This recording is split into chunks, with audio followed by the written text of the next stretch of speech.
Ayan, naka-video na tayo. Hello guys, hello everyone. So, kumusta po aking lahat? So, welcome po sa ating video. So, by the way, my name is Coach Jinsong Kalang, isa sa mga OFW na ginagawa part-time yung negosyo habang nagtatrabaho dito sa ibang bansa.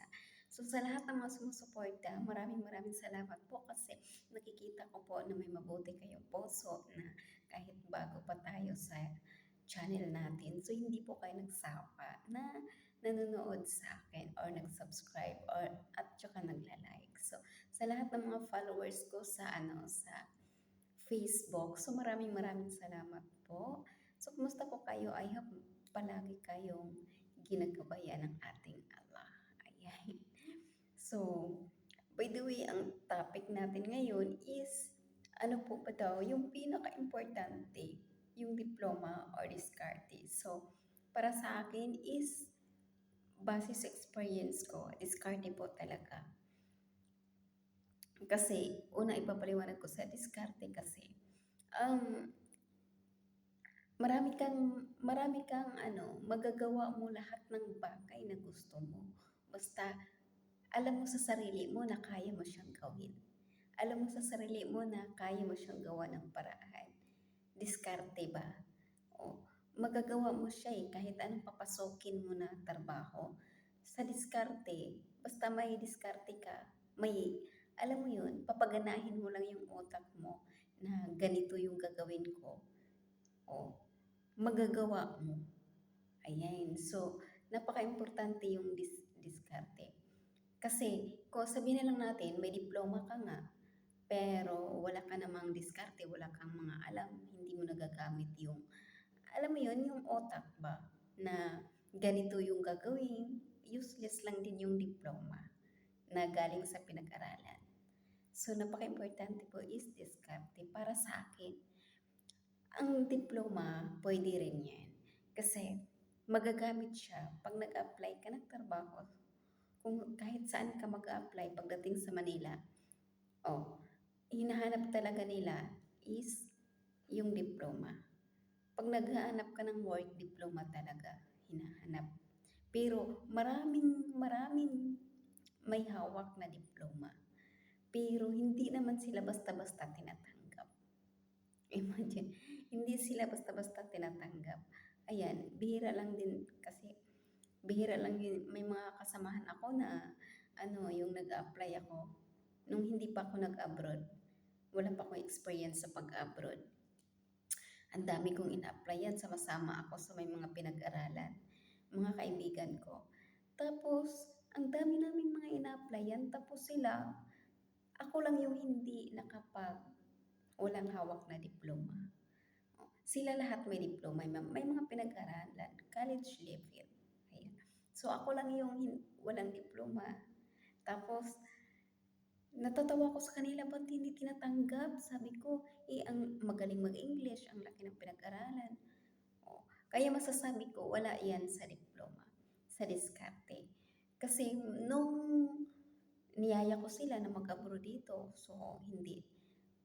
Makapunta sila dito pero hindi rin sila pumunta dito kasi takot. Nung pumunta ako dito, syempre, tanggap ako. Yung first time ko sa Saudi. Ayan, tumatagal ako dun. Sabi ko sa sarili ko, grabe, kahit pala na hindi ka nakapagtapos, wala kang pinag-aralan, kayang-kaya mo talagang yung matutunan yung bagay na hindi mo alam. Kasi pumunta ako sa abroad, hindi ko naman alam yung, hindi ko alam yung English. Ang alam ko lang na English, yes, at saka no lang, pero good news. Tumagal naman ako sa Saudi, alhamdulillah. So, diskarte. So, wala din tayong alam na Arabic. So, sa mga paglilinis, mga machine. So, siyempre, hindi natin kabisado yung paglilinis na machine. Pero good news, natutunan natin pagdating dito. Diskarte talaga. Kaya sabi ko, iba talaga. Sa diploma, guys, okay yan. Hindi naman ako magsabi na hindi siya importante. Importante siya pag nag-apply ka. Pero kahit may diploma ka, didepende pa rin na tatanggapin ka pagdating sa Manila. Grabe talaga. Sa Manila, tatawagan ka, sasabihan ka lang na tatawagan kita, tapos umabot na ng 1 month, 2 month, 3 months sa paghahantay, wala pa rin. Oh, swerte lang din talaga 'pag tinatawagan ka, automatic makakapasok ka. Pero bibihira lang talaga masasabi ko. Kasi bago ako pumunta dito, ang dami kong mga sumasama ako sa mga kasamahan ko. Tapos matatangkad pa yung mga kasamahan ko ha, kasi mga college level. Ako naman, mm, masasabi ko sa sarili ko, kung tatanggapin ko, okay lang. Kung hindi, okay lang din. Kasi nakikita naman nila na maliit talaga ako. May maliit talaga ako. So, parang hindi ako masyadong bilib pa sa sarili ba na pag tatanggapin ako, okay lang. Kung ayaw, okay lang. Hanap naman ako ng iba. Ganun lang ako dati. Nung hindi pa ako naka-experience sa abroad. Kasi alam ko naman sa sarili ko na maliit ako eh. Parang ang mga tao kasi tinitignan nila kung yung matangkad ka, sexy, maganda, maputi, yung ganun. Tapos tinitignan nila kung matalino ka.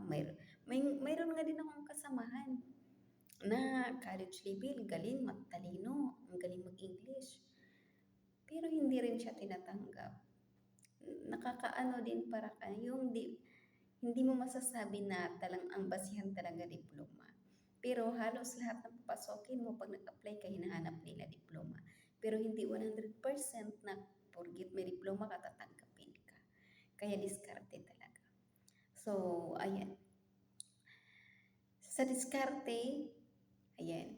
Pag diskarte, kahit wala kang pinag-aralan, basta alam mo na ito papasokin ko tong bagay na to. Alam kong kaya ko tong gawin bagay na to.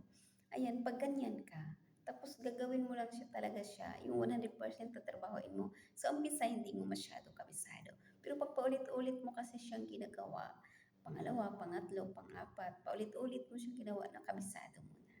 So, yun, pag diskarte talaga, utak talaga yung pagkaganahin. 100% pasok ka kahit saan. Ayan. So, yan lang po masasabi ko. I hope may natutunan po.